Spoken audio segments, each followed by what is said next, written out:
Hello students, good morning all of you. आज हम पाठ 3 शुरू करेंगे जिसका शीर्षक है काकी। बच्चों,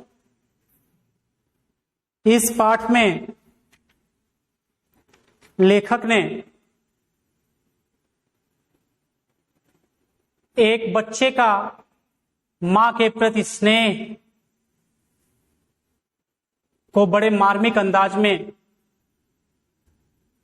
दिखाया है। इस पाठ में एक छोटा बच्चा है जिसको अच्छे बुरे का ज्ञान नहीं है और उसकी मां, जब वो छोटा है, बिल्कुल नासमझ है, तभी उसको छोड़ करके इस दुनिया से चली जाती है और इस चीज का एहसास उसे बाद में होता है जब बच्चा धीरे धीरे बड़ा होता है। और बच्चों, वास्तव में मां हमारे लिए क्या होती है? मां तो मां ही होती है। और आप देखते हैं कि एक मां अपने गीले बिस्तरों पर सो करके खुद तो गीले में रहती है, लेकिन अपने बच्चों को या अपने उसकी जो संतान होती है उसको हमेशा वो सूखे बिस्तरे पर लिटाती है। खुद हमेशा वो परेशानियों में घिरी रहती है, लेकिन उसका प्रयास सदैव यही रहता है कि उसके बच्चे पर कभी कोई आंच ना आए। और एक मां का अपने बच्चे के प्रति अगाध प्रेम होता है और इस पाठ में ये जो बच्चा है अपनी मां के प्रति किस तरह से उसके अंदर, उस बच्चे के अंदर अपने मां के प्रति प्रेम है, उसको बड़े मार्मिक अंदाज में समझाया गया है।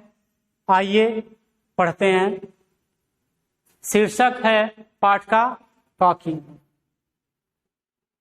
प्रस्तावना। इस पाठ में मां के प्रति बेटे के प्यार को बड़े ही मार्मिक अंदाज में दर्शाया गया है। मार्मिक मीन्स मर्मस्पर्शी, अर्थात हृदय को। देखिए, इस पाठ में मां के प्रति बेटे के प्यार को बड़े ही मार्मिक अंदाज में दर्शाया गया है।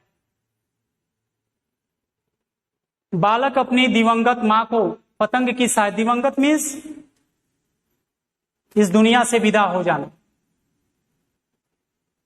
तो बच्चे की मां इस दुनिया में नहीं है और वो पतंग के माध्यम से बच्चे का ये प्रेम है। बच्चा ये सोचता है कि हमारी मां ऊपर है और उस पतंग के माध्यम से बच्चा उसको बुलाने का प्रयास कर रहा है। और यहां तक कि वो बच्चा पतंग की सहायता से वापस बुलाने की कोशिश में अपने पिताजी के जेब से पैसों की चोरी कर बैठता है। देखिए, उस दिन बड़े सवेरे श्यामू की नींद खुली तो उसने देखा कि घर में कोहराम मचा हुआ है। कोहराम मचना का मतलब क्या होता है? शोर होना। ये बच्चे का नाम क्या है? श्यामू। करे जब उसकी नींद सुबह खुली तो घर में सब लोग रो रहे थे, शोर हो रहा था। और उसका रीजन क्या था? देखिए, उसकी मां नीचे से ऊपर तक एक सफेद कपड़ा ओढ़े भूमि पर लेटी है। जैसे आप देखते हैं कि हमारे आपके घरों में या बगल में अगर किसी की डेथ हो जाती है तो उसको कफन के रूप में सफेद कपड़ा ही तो ऊपर डाला जाता है। तो वही कंडीशन उसके मां की है। करा उसकी मां नीचे से ऊपर तक एक सफेद कपड़ा ओढ़े भूमि पर लेटी हुई है और घर के सब लोग उसे घेर कर विलाप कर रहे हैं। शायद इस स्थिति को आप लोग जरूर देखे होंगे कि किस तरह से एक व्यक्ति के मर जाने पर किस तरह से लोग विलाप करते हैं और किस तरह से वहां पर स्थिति उत्पन्न होती है। इसका चित्र आपके आंखों के सामने आ गया होगा। तो वही कंडीशन श्यामू के घर पर है। देखिए, जब लोग उसकी मां को श्मशान ले जाने लगे, श्मशान में जहां मुर्दा जलाया जाता है, जहां लाश को जलाया जाता है वही श्मशान का, या दफनाया जाता है वही श्मशान कहलाता है। जब लोग उसकी मां को श्मशान ले जाने लगे तब श्यामू ने बड़ा उपद्रव मचाया। बड़ा उपद्रव, चाहे देखिए, चाहे जब बच्चा छोटा होता है तो भले वो ये नहीं समझता कि क्या सही है क्या गलत, लेकिन मां से उसका अगाध प्रेम होता है। एक छोटा बच्चा यानी जब जन्म लेता है तभी से मां के प्रति उसका लगाव बढ़ जाता है। वो अपनी मां को पहचानने लगता है। हालांकि श्यामू ये इस चीज को नहीं जान रहा है कि मां उसकी है इस दुनिया में कि नहीं है, कि मर चुकी है, लेकिन वो केवल अपने मां को जान रहा है कि हाँ ये हमारी मां है। मां की अवस्था को नहीं समझ रहा है कि मां जीवित है या मरी हुई है।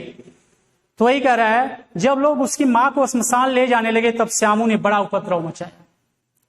तब ले जाने नहीं दे रहा था, लोगों के हाथ से छूटकर वह मां के ऊपर जा गिरा और बोला, काकी सो रही।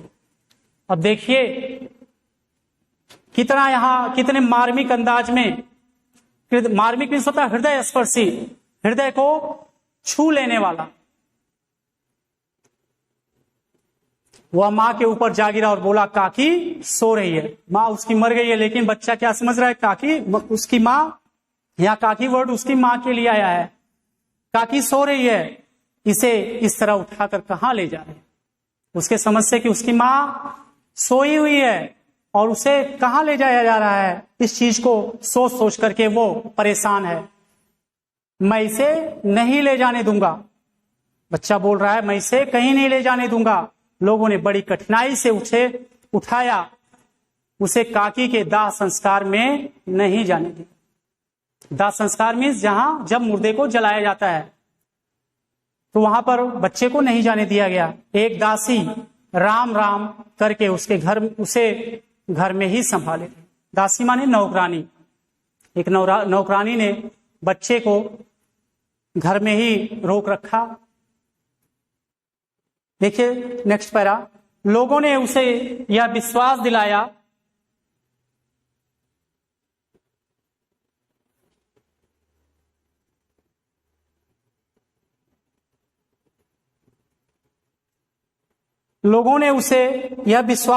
दिलाया कि काकी उसके मामा के यहाँ गई है।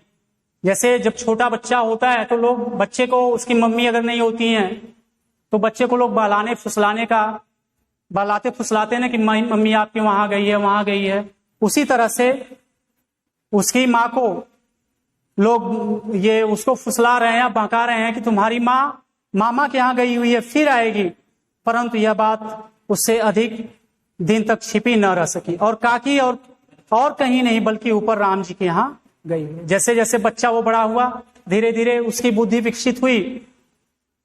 वो इस चीज को समझ गया कि लोग उसके साथ छलावा कर रहे हैं, उसको बहकाने का काम कर रहे हैं।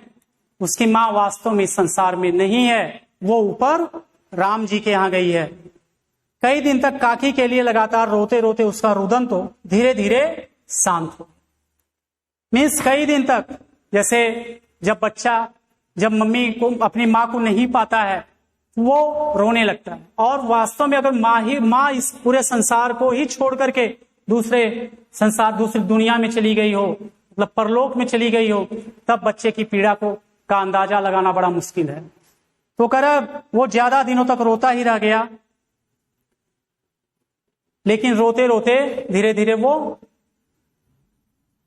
शांत हो गया। परंतु शोक शांत नहीं, लेकिन उसके अंदर का जो कष्ट था वो कभी शांत नहीं हुआ। उसके अंदर की जो पीड़ा थी उसे हमेशा कोसा करती थी कि उसकी माँ कहाँ है। माँ का जो वियोग है उसे सहन नहीं होता था। वह प्रायः अकेला बैठा बैठा उदास मन से आकाश की ओर ताका करता। क्यों आकाश की ओर ताका करता? उसके मन में यह था कि हमारी माँ ऊपर, जैसे ये माना जाता है ना ईश्वर, जैसे कहा जाता है वो ईश्वर, ईश्वर अर्थात कहाँ? ऊपर है। तो कहने का मतलब उसके यह है कि हमारी माँ उसी राम जी के यहाँ अर्थात ऊपर की ओर गई है, इसलिए आकाश को हमेशा देखा करता था। एक दिन उसने ऊपर आसमान में एक पतंग उड़ती थी। न जाने क्या सोचकर उसका हृदय एकदम खिल उठा। क्या सोचकर खिला होगा? उसने यही मन में सोचा होगा, अरे ये तो पतंग ऊपर की तरफ ही जा रही है, अगर हम इस पतंग के माध्यम से अपनी माँ को कोई संदेश भेजें तो शायद वो संदेश हमारी माँ को मिल जाए। यही सोचकर क्यों प्रसन्न हो उठा। वह पिता के पास जाकर बोला, काका मुझे एक पतंग मंगा दो, अभी मंगा दो। अब जैसे बच्चे जिद करते हैं ना, लेकिन उसके पिताजी भी, काका माने उसके पिताजी भी उसकी मां की मृत्यु से बहुत दुखी थे और हमेशा उदास पड़े रहते थे। अतः माने इसलिए अच्छा मंगा दो। कौन कर रहे हैं? उनके पिताजी। जैसे कोई बच्चा अगर जिद करता है या आप ही अपने मम्मी पापा से किसी चीज को जिद करते हैं तो ठीक है मंगा देंगे, और इस चीज को कहकर के वो अवॉइड कर जाते हैं। तो यही हाल उसके साथ हुई। कहकर उदास भाव से और कहीं चले गए और उसको ये कह करके यानी बहका करके ठीक है मैं मंगा दूंगा, ये चीज कह करके वो उठ करके चले गए। तो बच्चों, आज की वीडियो में हम इतना ही बता रहे हैं और ये यहीं समाप्त कर रहे हैं। इसको पढ़ लीजिएगा, इसकी मीनिंग क्लियर कर लीजिएगा और नेक्स्ट वीडियो में बताएंगे। Thank you.